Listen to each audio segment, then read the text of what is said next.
Hello, everybody. Today's review is going to be of a movie called Pieces from 1982, which was supposed to be a horror movie, but it was more of like a, I guess, thriller with like slasher elements to it, I suppose. It's more what I would consider it. And I'm not really sure if this movie was supposed to be taking itself seriously or whether it was supposed to be like, it says B-rated horror on the IMDb page, but I don't know whether that was really what it would be considered now or whether it was trying to be B-rated horror in 1982 when the movie came out, because it was definitely kind of a goofy movie, that's for sure, as far as horror movie goes. But I guess I think the one thing that I really did enjoy about this film was like the little nods to the other horror movies that came before it, I guess.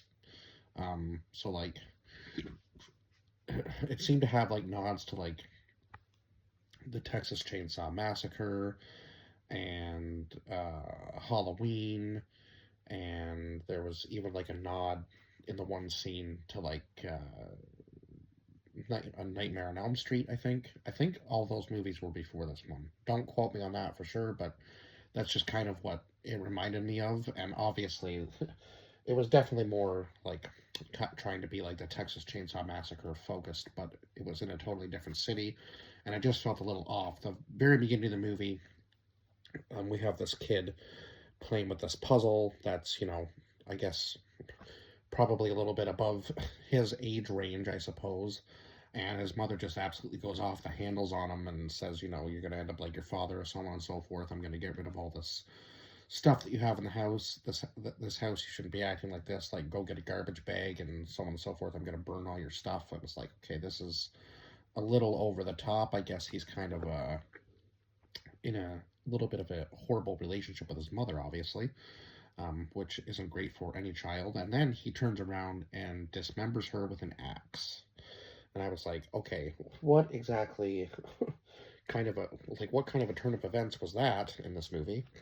And not what I was expecting at all. And then maybe the babysitter or somebody else comes into the house. They're knocking on the door, and then they call the cops. The cops come in, and they had to break down the door for one to even get in.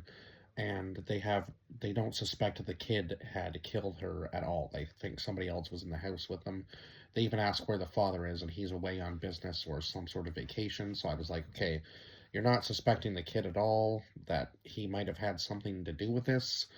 And then we skip to, so this was in Boston, 1942. So then we skip 40 years later to this college campus where these murders start taking place. So I guess we'll go over the cast list. So we had Linda Day George as Mary Riggs, who was a detective posing as a tennis player in order to obviously try to catch the killer of these campus killings, right?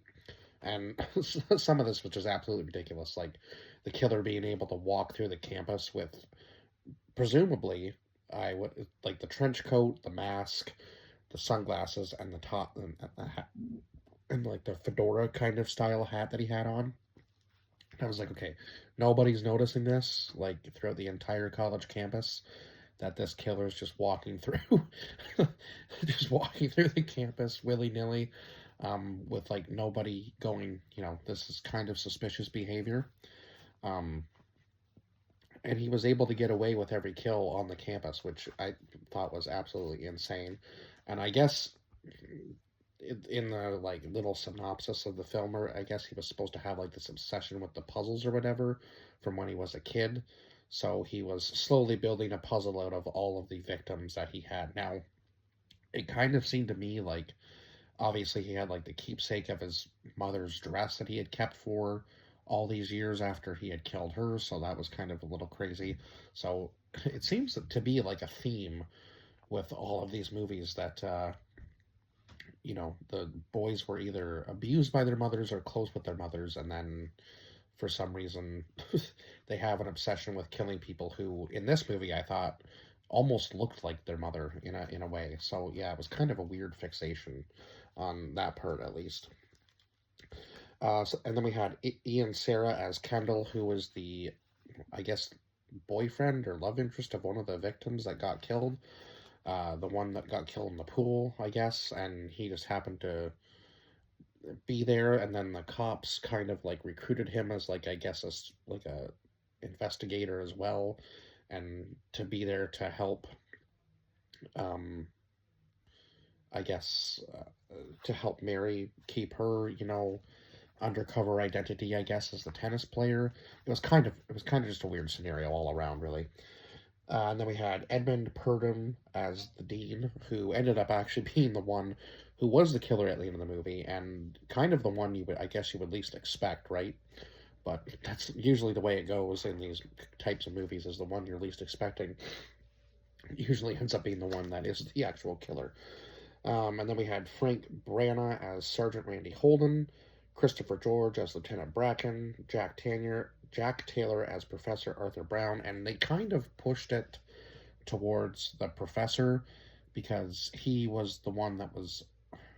I guess he was the anatomy professor, so yeah, he would know a lot about like body parts and so on and so forth. So they didn't even like bring in any other experts onto the campus to, tell what kind of like weapon would have been used to kill the victims. Now, one of them was obviously a chainsaw. Another one was a knife. So that was kind of like the Halloween themed thing that I thought. And obviously, the chainsaw would be the Texas Chainsaw Massacre, right? Like the Leatherface kind of vibe.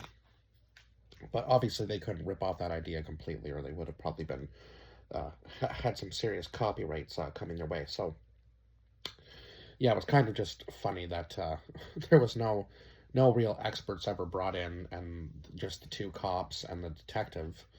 And the two cops were kind of really, you know, it seemed like they were almost out of their element in a way, which kind of seemed odd. And God, did they do some really stupid things throughout the movie, like when they were in the room and they're like just holding their guns. Like, once there's no threat in the room, you would put your gun away, right? And then pull it back out when you were going to search the rest of the house. That's what I would think, but they just leave the guns out and point them at the other detective and almost kill her. Like, they could have easily shot her.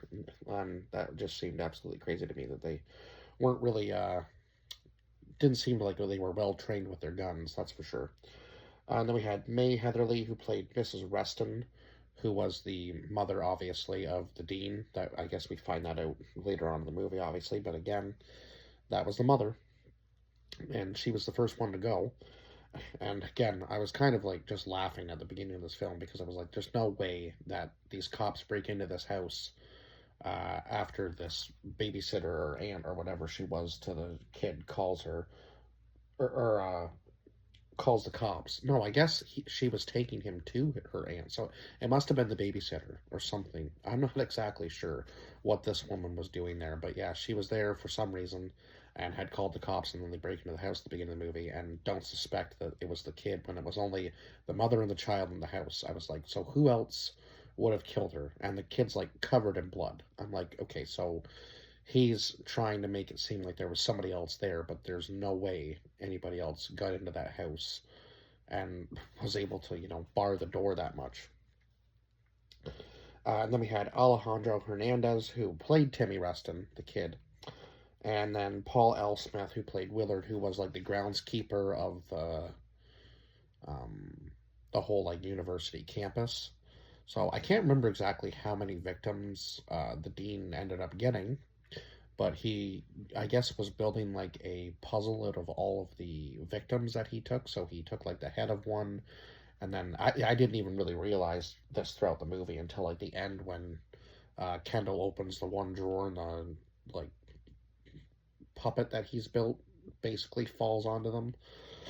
It was just so weird, such a weird movie, and I'm not really sure again if it was supposed to be taking itself seriously or not. But yeah, it seemed like it was in certain parts, because when the dean finally kind of reveals himself to Mary, he's already like poisoned her, and I think he was going to kill her as well. But then at the very end, the puppet thing comes to life, I think, if I'm not mistaken, and grabs Kendall, and it was just like such a weird thing to happen at the end. It was like, okay, did they just add this in to add another horror element to it? Like, what was the end goal with that. It was just really confusing because the rest of the movie had nothing to do with, like zombification or anything. It was just kind of like this killer's obsessed with puzzles. He obviously has some sort of weird fixation with the victim's looks. At least that's what I found. And then, he was kind of going after people who's, kind of bared some sort of resemblance to his mother in a way. And then he was maybe building like a puppet of his mother in a sense. I'm not really sure exactly. They don't really explain the story too well. There was no real like storyline to this. It was just kind of like, he go and kill, take a body part, go and kill, take a body part, and then you weren't really sure why he was stealing the body parts, and it was kind of hard to even really realize that he was doing that. Like, I guess he took the arms of one girl, the legs of the other, right, and then the head of one, and he must have taken the torso of somebody because, yeah, it was just, I guess it was just so weird, really watching this movie, and just the blood and gore effects was kind of like a Quentin Tarantino style. Um, so I can kind of see maybe where Quentin Tarantino got some of his, inspiration from, because I guess this was supposed to be like a splatter horror movie. I'm not really sure exactly what that entails, but I guess, over the top gore would be my best guess. Anyway, um, yeah, I don't really know what else I could say. I would say the one thing that really kind of irked me throughout this movie was that it was hard to watch at times because it seemed like the audio wasn't synced up with the movement of people's lips, and I'm not sure whether this was supposed to be in a different language or what, whether it was just dubbed over in English. I'm not really sure exactly, but yeah, some of it just seemed off. Like some characters, it was perfect, and other times where they were doing like the close-ups, the audio seemed off from the movement of the lips. So it just kind of threw me off for sure. And yeah, it just was not that great of a slasher film. And again, I don't really know if it was supposed to be taking itself seriously or not, so I can't really go from there. But anyway, I did give this one a 4 out of 10, and I probably won't go back and revisit this movie unless I want to, watch it with like a group of friends and get like a really good laugh, because it was just one of those things where it was almost seemed comedic. It was trying to be serious, but it ended up just being kind of comedic as far as the slasher horror, whatever thriller genre goes. Um, Anyway, I guess that's it. I will see you guys in the next one. Bye bye for now.